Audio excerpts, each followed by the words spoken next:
Here we are at the trig point, 375 metres the trig point. The highest point, 377 metres, is actually further sort of northwest, so we'll head over to there now because I think there might be a little calm or something. The weather is pretty grim up here. It is cloudy, there's drizzle setting in, there's mist over the other hills. Visibility is a bit limited, but there's still pretty decent views. And unsurprisingly, on a day like today, on a little hill like this, there is not a soul around apart from me. So only a mad Englishman is up in the Welsh hills today. And I forgot my gloves, and my hands are freezing. But I will give you a quick 360 from here as usual.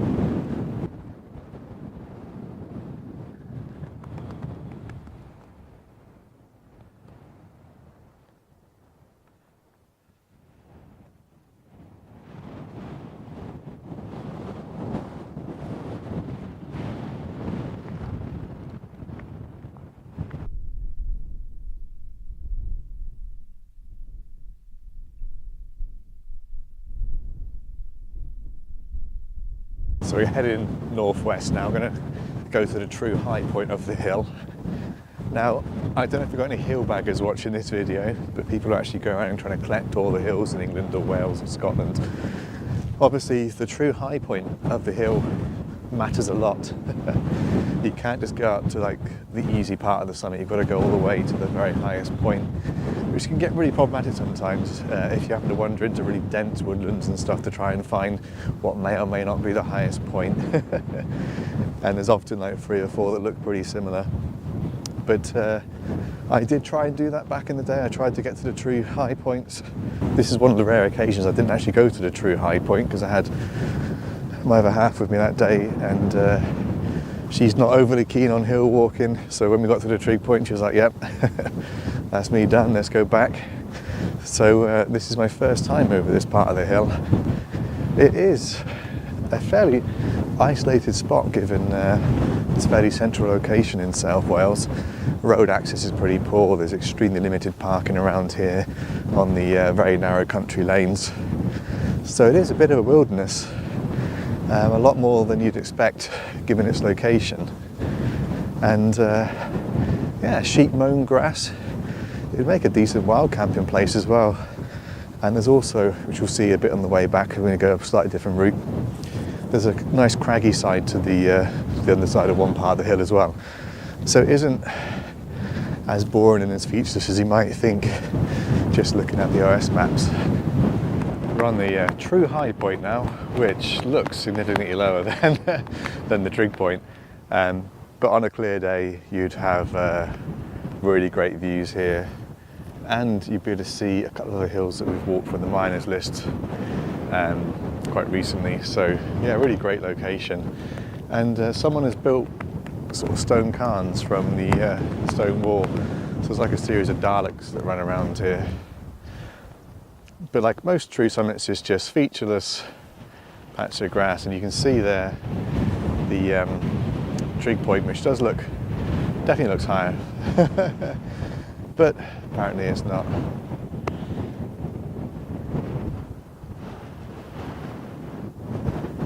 So we're actually going to head back towards the trig point, but we're going to cut to the right of it and follow a path back that way. And you might just be able to see vaguely in the distance a man and a dog at the trig point, so I am not alone. One of those rare days you see another walker. So he's going to have a quick chat. He's come a slightly different route and he walks this area a lot with his dog. And it is a really nice place for a walk.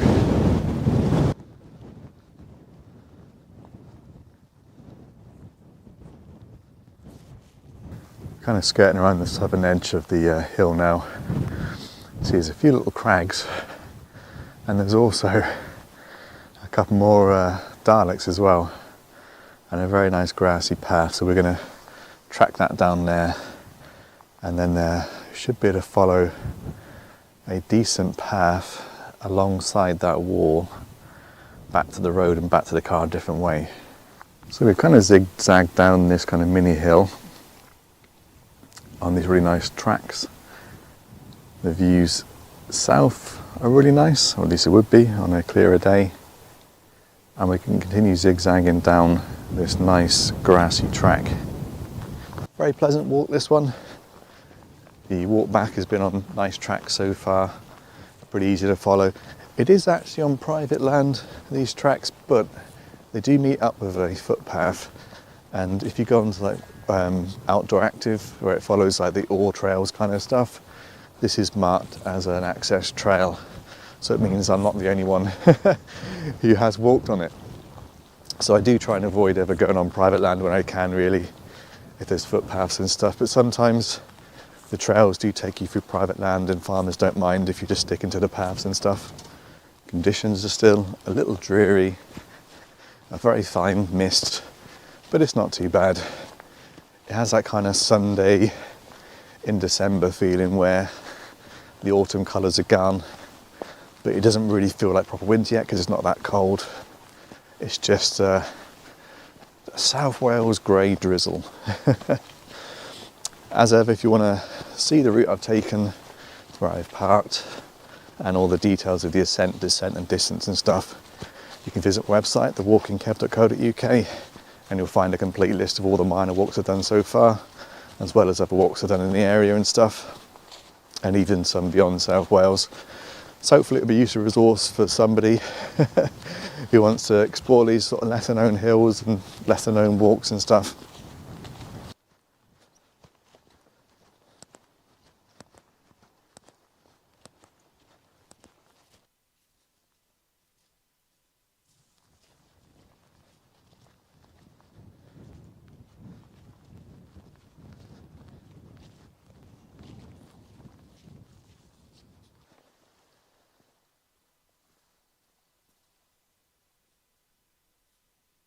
Back onto the footpath now, which is just another farm track, but with public rights of way. Done about 3.5 miles now. It's about a 4-mile loop all in. Not a long walk, not a strenuous walk, not too much ascent, and the ascent has been quite gentle. As often with the miners list, the car has taken almost all the strain of this hill driving up it. But you can walk it from lots of different locations. You can walk it from really quite low down as well, where there's much better parking. So you could make it a lot tougher than the little loop I'm doing. But it's a Sunday, just wanted a nice relaxing walk. That's been a good little loop. So we should be approaching a farm at some point, and that'll take us back to the road and then up a little bit steeper road to the car.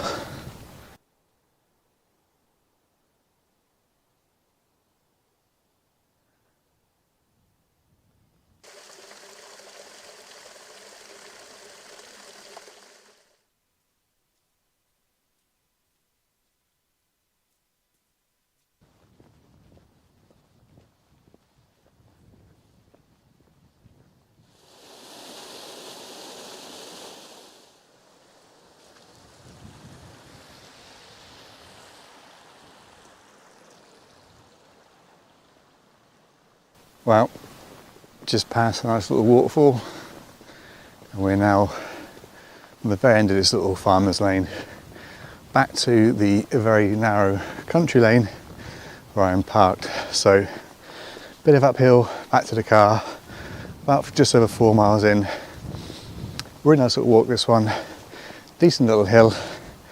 On a clear day, you would have great views of the central Bannerbrick Mountains, as well as much better views of the sea and the surrounding area. But it is a really good little hill.